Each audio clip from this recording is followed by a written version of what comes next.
Good morning, Covidians. Friday the 5th of March here. Still locked down. Waiting our wedding anniversary, which is on the 7th of March. We'll have been married, God bless us both, for 6 years. And I have to say, I'm still delighted, and I'm still just as much in love, and I'm still just as happy. So I want to start off with that as a good piece of news from my life. Then I want to talk about something I just found in the mirror. Not the mirror as in Der Spiegel, the one I look at, German for mirror.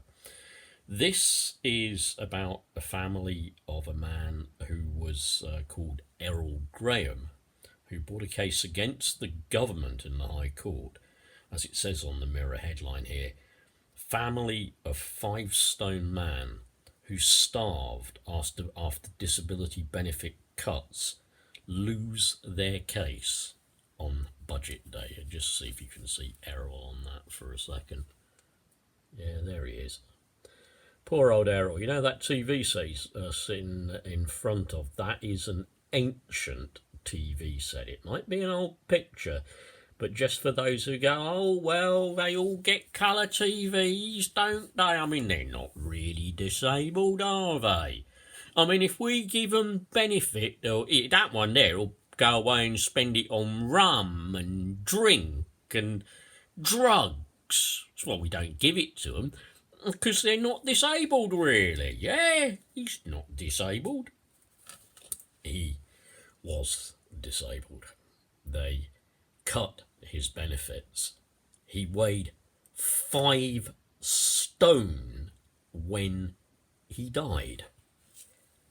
How does that happen? Yeah? How does that happen?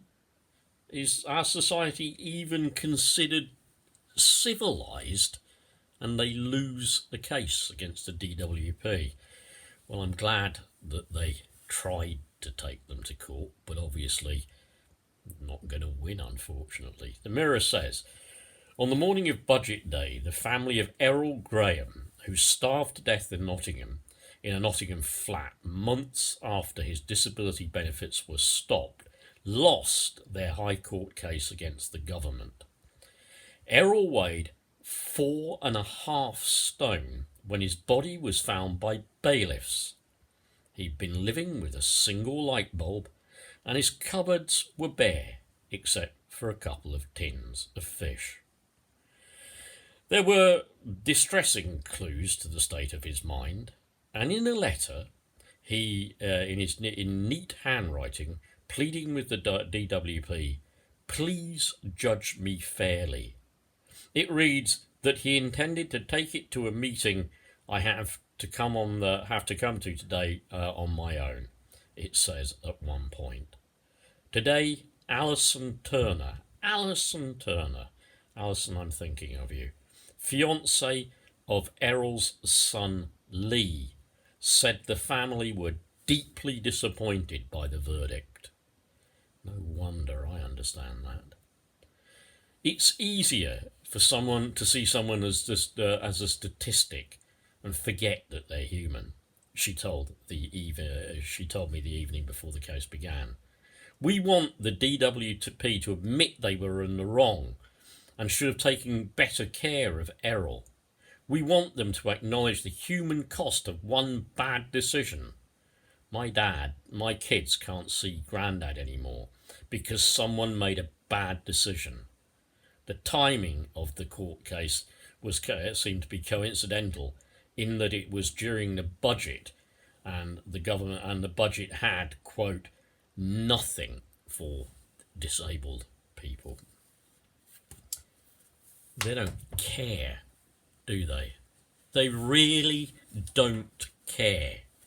Let me just perhaps indicate why they don't care and why the public in general have been brainwashed into believing that anybody who is sick, unemployed, disabled is probably a scrounger and they're not really sick.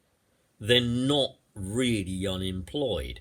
They just want a free life on benefits. They want to scrounge around. They want to spend the money on drink and huge coloured tellies and stuff like that. Didn't look like a huge coloured telly there with Errol, did it? Yeah? But let me tell you why. You remember them, you probably still see them. Programs like Benefits Street. We don't get Benefits Balcony, do we? That's for the Royals' Benefits Balcony. The amount of public money they scrounge and they take. Oh no, there's no programs on Benefits Balcony. Yeah? But Benefits Street? Oh yeah. Gonna finish fairly soon, but I want to just give you this one experience. I don't get on with my noisy next door neighbour. I've had very little to say to them since my wife Sharon and I moved in here. That's okay, we coexist. We don't make much noise. Well, sometimes they do, right? But I was out in the garden only a while ago, and his partner, she was standing there, and suddenly I get an earful of, "You don't work, you've never done a day's work in your life, scrounger, layabout, you don't get out there, you don't get stuck in. My partner here goes to work every day during the pandemic. I bet you've never lifted a finger. I bet you just live off benefits and scrounge off the state, and all that stuff you have got, well, all that stuff you have got has been scrounged. You ain't entitled to it," along the lines of, "I've a mind to report you to the DWP." The term ignorant has got very little to do with it. The term obnoxious is probably descriptive of this person at that moment, yeah? But besides being sworn at and called all kinds of names, it took me a while to explain that I have worked pretty much since my 16th birthday. I have done all kinds of jobs, from a clerk to the Ministry of Defence. Before I actually began my higher education, I'd even spent a very short time in the British Army. Yeah. Then I started my degree course, and at the end of my degree course, well, I've been everything from managers to I've been a white van man for bloody years. I'd done a bit of teacher training. I'd worked with mentally ill and learning disabled people. I've got a heck of it. And then I spent while my kids were growing up, probably until they were 14, 15, I was a driving instructor who was self-employed. I've paid into what in fact is only a small, but it is a personal pension. I've worked in insurance, selling policies, servicing policies. I've worked in a call centre, which drove me nearly nuts, as a telephone help desk operative who they could phone up when they got problems and scream at me, as they frequently did.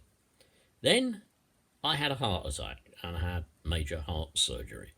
And really, I'd class myself now as medically retired. As you know, I also suffer from mental illness myself, and I look after my wife. But do you know why the government get away with stuff like that? Because people believe this crap that nobody is actually entitled to this support and these benefits. They believe this shit. Sorry, I don't like using bad language. I've got to think more as speaking with a kind of a pure mouth as a Christian, and I shouldn't use those kind of words. I'm sorry, yeah. But that's why.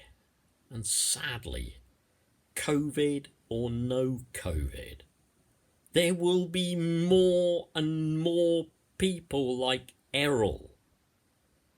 It could just as easily be me. It could just as easily be my wife. people who will in many cases take their own lives. Errol starved to death.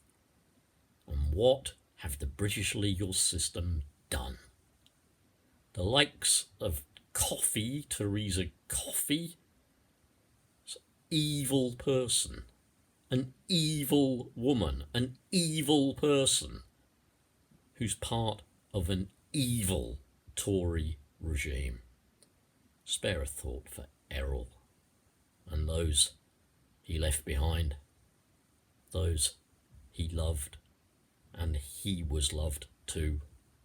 Spare a thought for us all who are sick and disabled and unemployed, and know that, there was nothing for us in this budget. There never will be.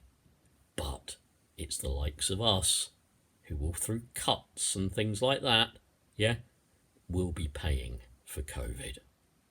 Bye.